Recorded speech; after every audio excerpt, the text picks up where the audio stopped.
So hot today, so hot. I'm dripping. I have just got back from the gym, but yeah, it is unbelievably hot today in the UK.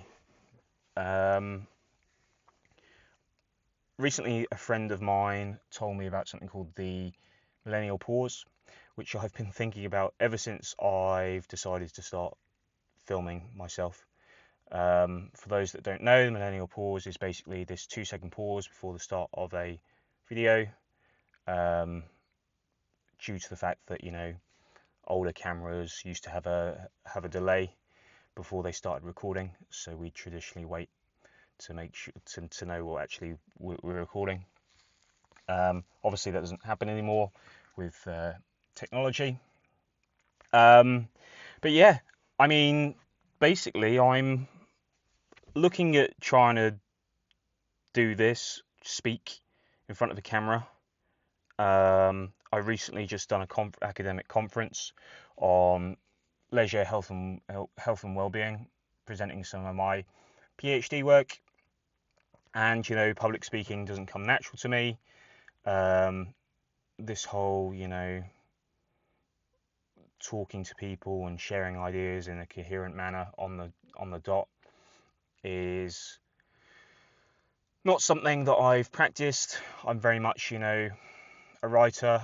Well, when you say I'm a writer, oh god, I'm trying to write up, but it is. I probably would less want to call myself a writer, and more say that it's something I'm more drawn to. Feel that I'm more adept to. But realistically now, I want to kind of speak in front of a camera. Oh, I've just rubbed sweat in my eyes, and now they're stinging.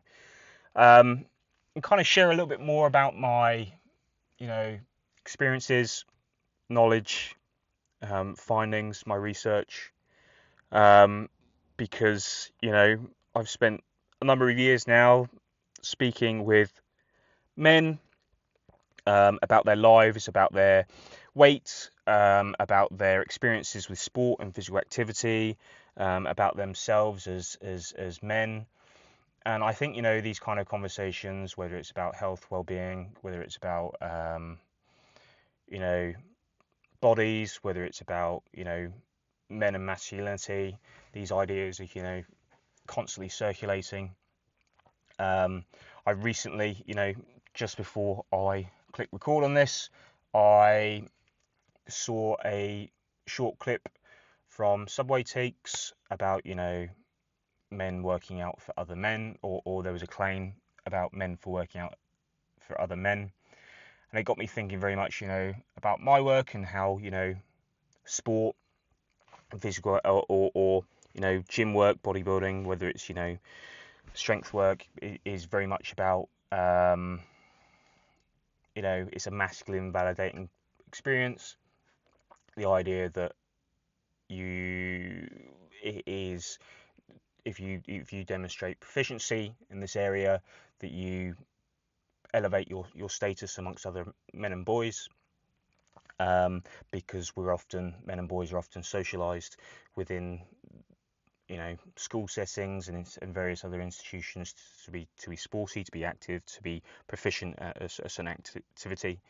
I think it's an interesting debate, and an interesting way, or how people respond to it, how people think about or why they do what they do it for, how does society view different men's bodies in a different way. I mean, we live in a somatic society, so the idea is that the body is essential. We live through our bodies, and our bodies are constantly changing as we age, as we get sick, as we recover, as during various other events, whether in particular for women, like whether it's pregnancy, whether it's puberty, or for young generation, well, not generations, but for young individuals, where it's things like puberty and how the body changed, how we experience, and how we experience our world through our bodies, is something that's